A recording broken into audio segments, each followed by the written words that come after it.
Friends, आज का हमारा टॉपिक है सीएसएस के अंदर नेक्स्ट चैप्टर, जिसको आज हम सीखने वाले हैं, जो कि हमारा है फ्लेक्स बॉक्स। फ्लेक्स बॉक्स क्या होता है? सीएसएस की एक प्रॉपर्टी होती है। ये काफ़ी ज़्यादा इंपॉर्टेंट है। जो भी चैप्टर अभी तक हमने सीएसएस के अंदर पढ़ रखे हैं सारे इंपॉर्टेंट है, लेकिन उससे ज़्यादा थोड़ा सा ये क्या होने वाला है, और ज़्यादा इंपॉर्टेंट होने वाला है।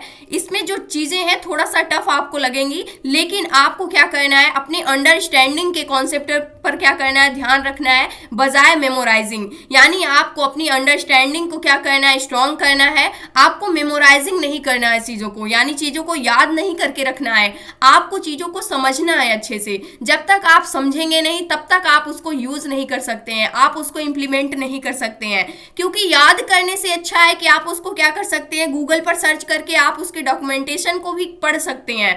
लेकिन जब तक आपके उसके कॉन्सेप्ट क्लियर नहीं होंगे कि किस चीज़ के लिए चीज़ें यूज की जा रही हैं, तब तक आप उसको यूज नहीं कर पाएंगे, आपको कितना ही याद क्यों न रहे। तो इसलिए आपको सारे कॉन्सेप्ट अच्छे से सीखना है, यानी कि उसको समझना है बजाय मेमोराइजिंग के। तो यहाँ पर सबसे पहले हम स्टार्ट करने वाले हैं अपनी फ्लेक्स बॉक्स प्रॉपर्टी को, जो कि काफ़ी ज़्यादा इंपॉर्टेंट है सीएसएस के अंदर। यहाँ पर जो हमारी फ्लेक्स बॉक्स प्रॉपर्टी होती है, इसके अंदर बहुत सारी डिफरेंट चीज़ों को हम पढ़ने वाले हैं। इसलिए आपको अपनी अंडरस्टैंडिंग को बिल्ड करना होगा। अगर आप सोचेंगे कि याद करके मैं चीज़ों को याद रख सकूं और उसको इंप्लीमेंट कर सकूं, तो ये इम्पॉसिबल होगा। इसलिए आपको चीज़ों को क्या करना है, अच्छे से समझना है सीएसएस के अंदर।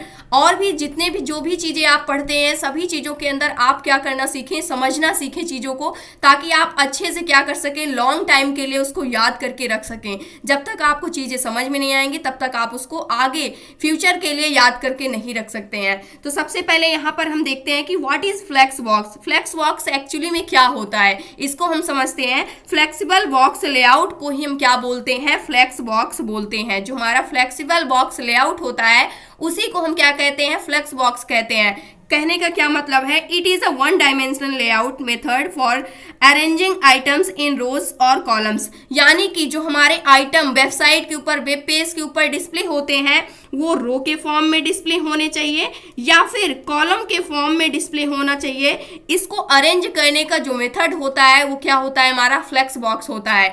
अभी तक हमने क्या किया था, एक डिव क्रिएट करते थे, उसके अंदर पैराग्राफ टैग को क्रिएट करते थे, एंकर टैग को क्रिएट करते थे। तो जो हमारे एलिमेंट होते थे वो ऑटोमेटिकली क्या हो जाते थे, वेबसाइट के ऊपर, वेब पेज के ऊपर क्या कर लेते थे, अरेंज हो जाते थे। लेकिन उसको भी हम क्या कर सकते हैं, अपने हिसाब से चीज़ों को हम अरेंज करके रख सकते हैं कि किस प्रकार से, किस लेआउट में हमारे जो एलिमेंट है हमारी वेबसाइट के ऊपर डिस्प्ले होने चाहिए। वो रो के फॉर्म में डिस्प्ले होने चाहिए या फिर कॉलम के फॉर्म में डिस्प्ले होने चाहिए, जो भी हमारे एलिमेंट है, यानी जो भी हमारा कंटेंट होने वाला है। तो उसी को हम क्या करते हैं, फ्लेक्स बॉक्स जो हमारी प्रॉपर्टी होती है, इसी की हेल्प से हम क्या करते हैं, कंट्रोल करते हैं।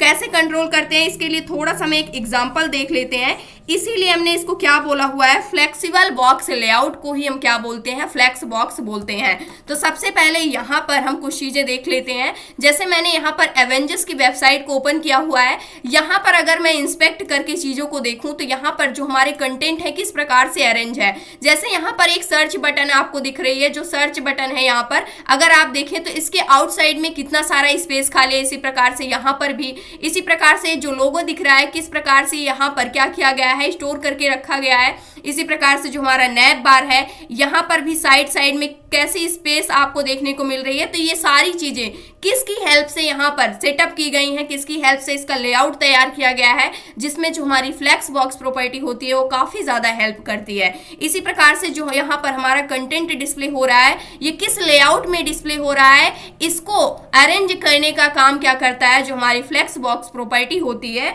वो करती है। इसी प्रकार से अगर जैसे ही हम अपनी वेबसाइट की साइज को क्या करते हैं, कम करते हैं, जैसे अगर यहाँ पर देखें तो चीजें जो हमारे यहाँ पर कंटेंट है वो ऑटोमेटिकली क्या हो रहे हैं, अरेंज हो रहे हैं। जैसे मैंने इसको इंक्रीज किया, उस कंडीशन पे जो हमारा नैप बार है, नैप बार का जो पैनल है वो वापस आ जा रहा है। लेकिन जैसे ही मेरी स्क्रीन की साइज क्या हो रही है, इसकी विड्थ कम हो रही है, उस कंडीशन पे हमारा जो नैप बार है वो गायब हो गया है। लेकिन यहाँ पर अगर आइकन के रूप में कन्वर्ट हो गया है, इस पर क्लिक करते हैं तो पूरा का पूरा जो नैप बार है वो क्या होने लगता है, यहाँ पर डिस्प्ले होने लगता है, सारे ऑप्शन आ जाते हैं। इसी प्रकार से यहाँ पर हमें read, view source, view history, tools, इस प्रकार से ऑप्शन यहाँ पर देखने को मिल रहे हैं। लेकिन जैसे ही हमारी स्क्रीन की साइज और थोड़ा सा क्या होती है यहाँ पर कम हो जाती है, उस कंडीशन पे यहाँ के सारे ऑप्शंस भी गायब हो चुकी हैं। लेकिन ये जो टूल्स का ऑप्शन दिख रहा है, इसी के अंदर सारे के सारे हमारे टूल्स वाले ऑप्शन क्या हो जाते हैं, यहाँ पर मिल जाते हैं। तो इस प्रकार से जो हमारी वेबसाइट है, यहाँ पर एक रिस्पॉन्सिव वेबसाइट है, यानी कि आप इसकी विड्थ में, हाइट में कोई भी चेंजअप करते हैं तो उस प्रकार से जो हमारे एलिमेंट है, जो हमारा कंटेंट है, वो किस प्रकार से बिहेव कर रहा है, वो किस प्रकार से एक अच्छे लेआउट में क्या हो रहा है, डिस्प्ले हो रहा है, ये सारी चीजें किस प्रकार से अरेंज की जाती हैं with the help of flex box property. तो यहाँ पर जो हमारी फ्लेक्स बॉक्स प्रॉपर्टी होती है, उसका सबसे अच्छा एग्जांपल क्या है, यानी सबसे अच्छा यूजेस क्या है, हमारी जो वेबसाइट होती है उसको रिस्पॉन्सिव बनाने में सबसे ज्यादा हेल्प करता है।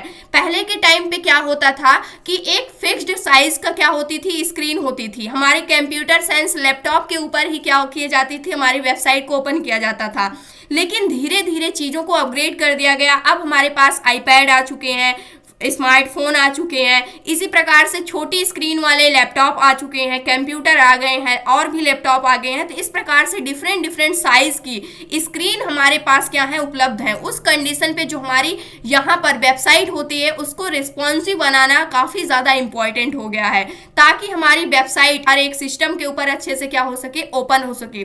जैसे आप इसको फोन के ऊपर ओपन करते हैं तो एक अच्छे लेआउट में सारी चीजें आपको क्या होती है, विजिबल होती हैं। तो इसका कहने का क्या मतलब है कि जो हमारी वेबसाइट होती है वो एक रिस्पॉन्सिव वेबसाइट होती है। यहीं से हमारा कॉन्सेप्ट आया है फ्लेक्सिबल बॉक्स लेआउट का, यानी कि जो हमारा लेआउट होता है वो क्या होता है, फ्लेक्सिबल होता है। आप उसको किसी भी डायरेक्शन में अगर ले जाना चाहते हैं, स्क्रीन की साइज कैसे भी रखते हैं, उस कंडीशन पे उसका लेआउट जो होता है वो काफी अच्छा होता है। रिस्पॉन्सिव कहने का क्या मतलब है, जैसे कि हमने आपको बताया, रिस्पॉन्सिव कहने का मतलब ये है कि आप उसको किसी भी प्रकार के सिस्टम के स्क्रीन के साइज के हिसाब से आप उसको ओपन करते हैं तो एक अच्छे लेआउट में क्या होता है, कन्वर्ट हो जाता है, ऑटोमेटिकली अरेंज हो जाता है और अच्छे से क्या होता है, डिस्प्ले होता है। उसी को हम रिस्पॉन्सिव बोलते हैं। तो ये पॉइंट आपको यहाँ से समझ में आया होगा।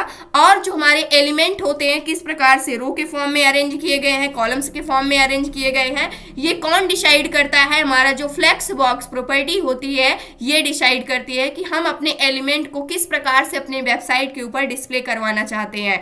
इसी प्रकार से अगर आप देखें तो जो हमारे एलिमेंट होते हैं उसको जब भी हम अरेंज करते हैं तो यहाँ पर हमारे क्या होते हैं, फ्लेक्स मॉडल होते हैं। फ्लेक्स मॉडल कौन कौन से होते हैं, यानी जो फ्लेक्स बॉक्स होते हैं हमारे, उसकी डायरेक्शन होती है। जो फ्लेक्स बॉक्सेस होते हैं उसकी क्या होती है, डायरेक्शन होती है।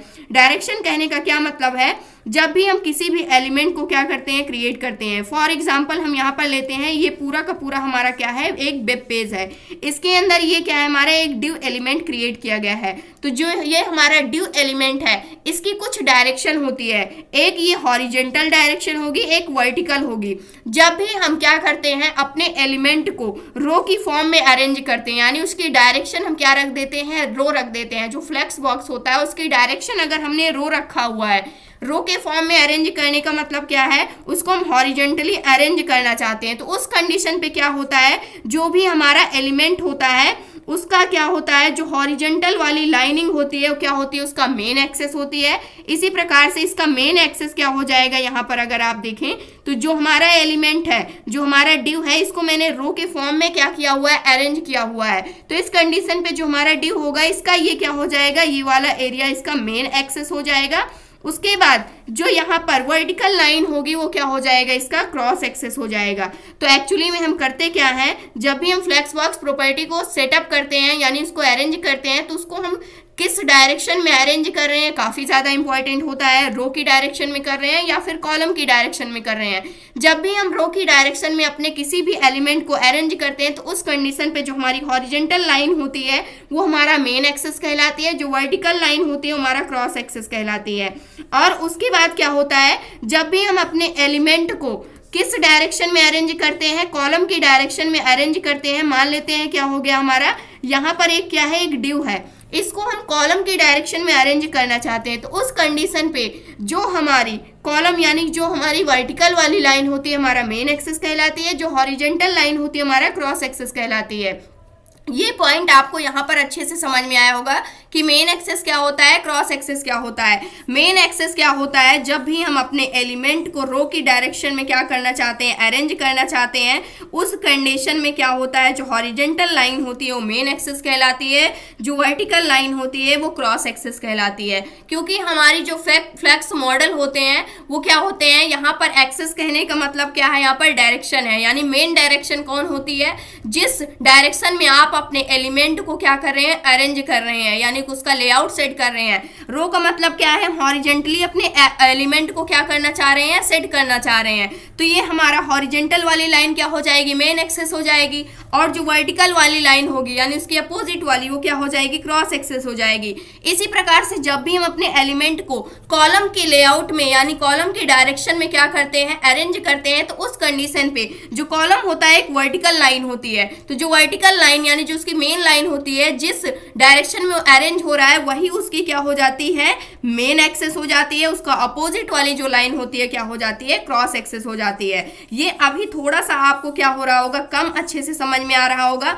और ये जो भी चीजें हैं ये हमें अपने एलिमेंट के ऊपर, अपने वेब पेज के ऊपर डिस्प्ले नहीं होते हैं, यानी दिखाई नहीं देती है। इसको हम इमेजिन करके चलते हैं कि कौन सा हमारा मेन एक्सेस होगा और कौन सा हमारा क्रॉस एक्सेस होगा। तो आपको हमेशा याद रखना है कि जिस डायरेक्शन में आप अपने एलिमेंट को क्या करते हैं, अरेंज करते हैं, वही वाला एक्सेस हमारा मेन एक्सेस होता है और सेकेंड वाला जो होता है हमारा क्रॉस एक्सेस होता है। उसके बाद यहाँ पर इसी डायरेक्शन को ही हम क्या बोलते हैं, फ्लेक्स मॉडल बोलते हैं। यहाँ पर फ्लेक्स मॉडल का कॉन्सेप्ट यहीं से निकल के आया कि किस प्रकार से हम अपने किसी भी एलिमेंट को किस डायरेक्शन में अरेंज करके रखते हैं, तो उसको हम एक्सेस के फॉर्म में ही क्या करते हैं, समझते हैं कि किस एक्सेस में हमारा एलिमेंट अरेंज हो रहा है। तो यहाँ से आपको ये पॉइंट समझ में आ गया होगा। अगर आपको थोड़ा बहुत भी मैथ आ रही होगी तो आपको ये पॉइंट समझ में आ गया होगा। इन चीजों को हम क्या करते हैं, इमेजिन करते हैं।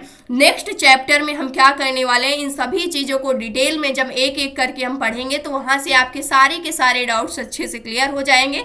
अभी के लिए अगर थोड़ा बहुत नहीं भी समझ में आया है तो आपको टेंशन नहीं लेना है, क्योंकि आगे आने वाले चैप्टर में जब हम कोडिंग करके इसको देखेंगे तो उस कंडीशन पे ये सारे के सारे कॉन्सेप्ट आपको अच्छे से समझ में आ जाएंगे। अभी के लिए आपको सिर्फ इतना याद रखना है कि फ्लेक्स बॉक्स एक्चुअली में क्या होता है और क्या यूज है उसका। तो जब भी हमें अपनी वेबसाइट को रिस्पॉन्सिव बनाना होता है तो उस कंडीशन पे हम अपने फ्लेक्स बॉक्स प्रॉपर्टी का यूज करते हैं, क्योंकि हमें पता होता है कि अगर नॉर्मली हम अपने एलिमेंट को जैसे ड्यू, पैराग्राफ कुछ भी क्रिएट करते हैं तो वो ऑटोमेटिकली क्या करता है, ऑटोमेटिकली जा करके क्या हो जाता है, हमारी वेबसाइट के ऊपर डिस्प्ले होने लगता है। किसी भी डायरेक्शन में ऑटोमेटिकली अपनी डायरेक्शन ले लेता है। लेकिन अगर हम डायरेक्शन को कंट्रोल करना चाहते हैं कि हमारे जो एलिमेंट है रो के फॉर्म में डिस्प्ले होने चाहिए या कॉलम के फॉर्म में डिस्प्ले होने चाहिए, यानी कि किस प्रकार से अरेंज करना है हमें अपने एलिमेंट को, किस प्रकार के लेआउट में डिस्प्ले कराना है, तो उस कंडीशन पे हम फ्लेक्स बॉक्स प्रॉपर्टी को यूज करते हैं सीएसएस के अंदर। तो ये था आज का हमारा टॉपिक।